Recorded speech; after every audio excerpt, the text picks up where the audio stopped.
Not a painting, not a souvenir, the actual Eiffel Tower for scrap metal.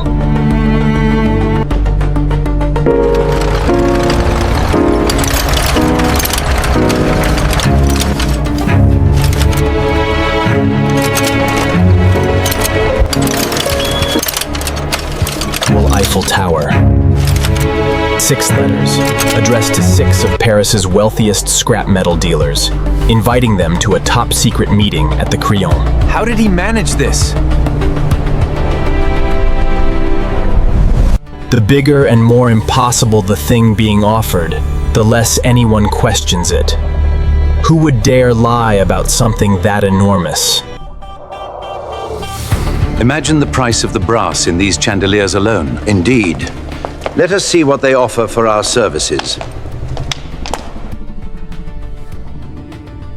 He sold Eiffel Tower They'll twice call it a crime. in 1925. I call it the only honest conversation I've ever... Paris's richest scrap metal dealers and convinced them they had just bought the Eiffel Tower.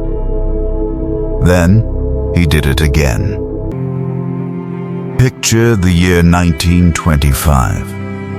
Paris, the most famous structure on Earth, rises 300 meters into the sky, the iron symbol of French civilization, the beating heart of the most visited city in the world. Now imagine someone trying to sell it, not a painting of it, not a miniature souvenir, the actual Eiffel Tower, for scrap metal.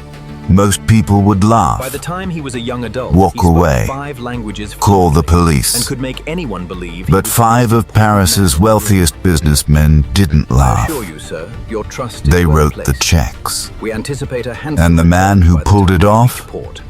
he did it a second time, same city. Different victims before disappearing into the night with a briefcase full of The cash. city can't afford to maintain. His name was Victor Most Lustig, people would turn the page.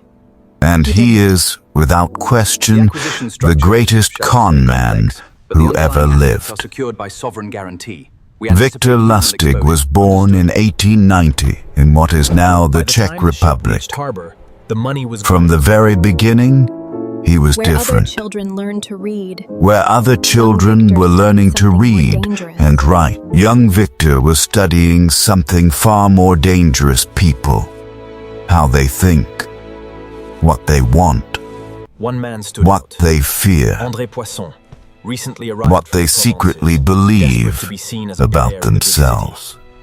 The Count had been studying. By the time he was a young adult, he spoke 5 languages fluently. He dressed impeccably. He had the posture of royalty and the manners of a diplomat. He could walk into any room in Europe and make everyone in it believe he was the most important person there.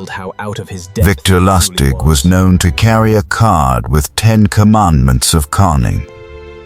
Rule number 1, be a patient listener.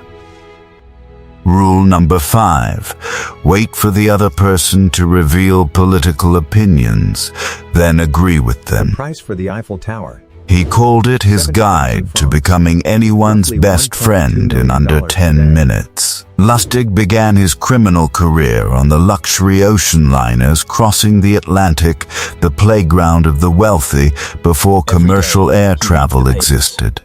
Watching for the He would scandal. befriend first-class passengers, Poisson's name. earn their complete trust over days at sea, and then introduce them to a can't-miss investment opportunity. By the time they reached port, their money was gone, and Lustig had vanished into a new identity. But ocean liners were just the warm-up.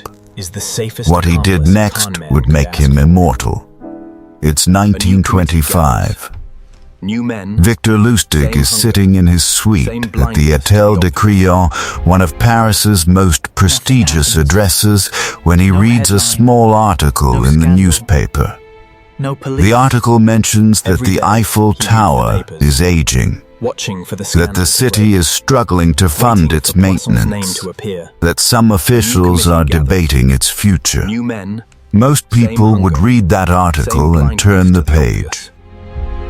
go to the Victor police. Lustig read By it then, and saw he an was already on a empire. ship to America. He had official-looking government stationery printed.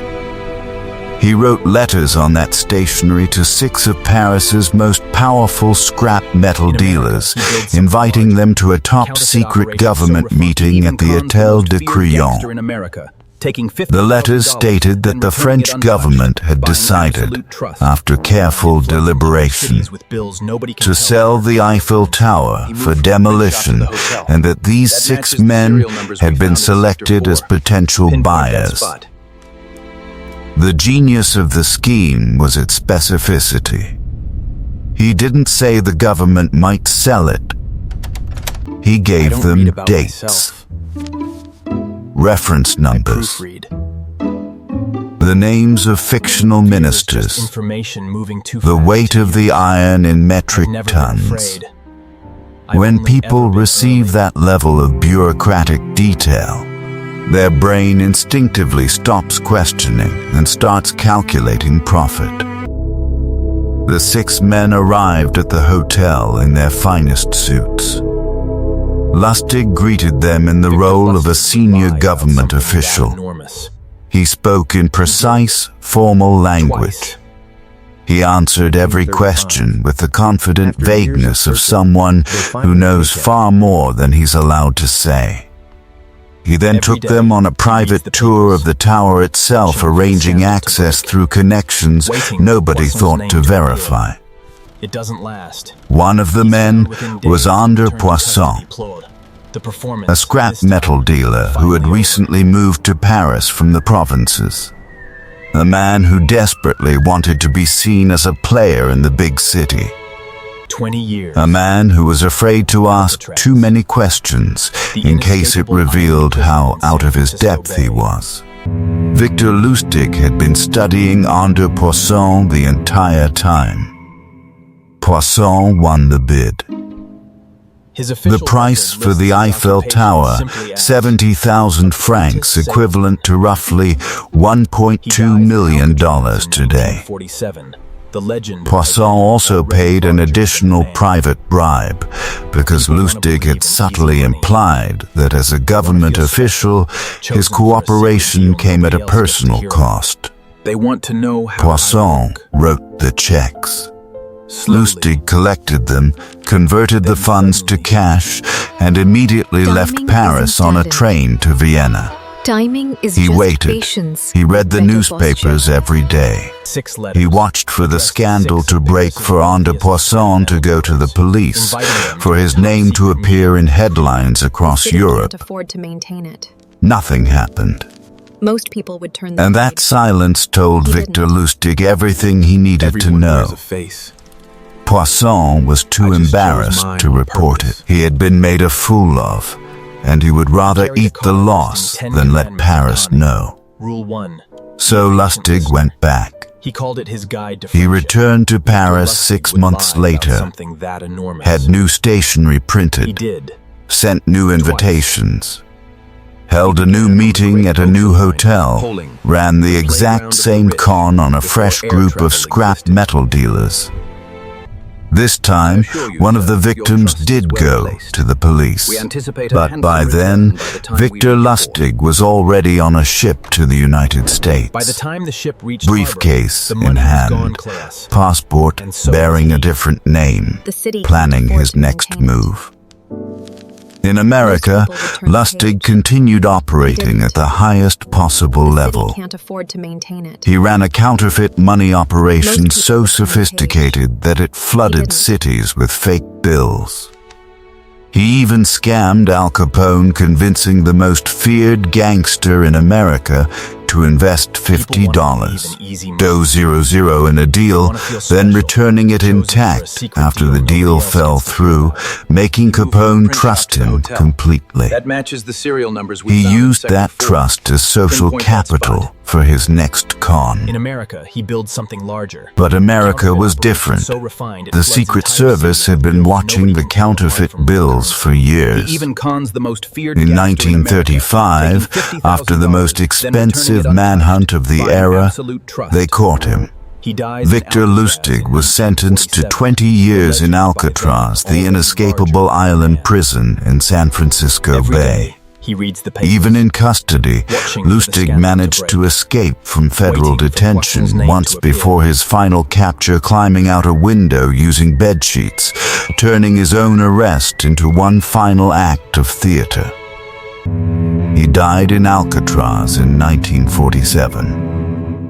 His death certificate listed his occupation simply as apprentice salesman. Victor Lustig didn't use This violence. time, He didn't hack systems The or acquisition build structure weapons. is, shall we say, complex. His only The underlying tools were a assets are sharp secured by suit, sovereign guarantee. a confident We anticipate minimal walk, exposure. and an almost supernatural understanding of human desire. Custody plod.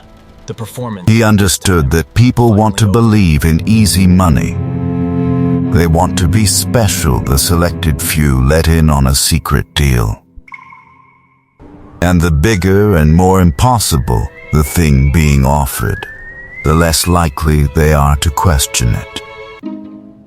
Because who would have the audacity to lie about something that enormous? Victor Lustig would. They were buying the version Victor of themselves Lustig that did. owned it. I just held up the Twice. mirror.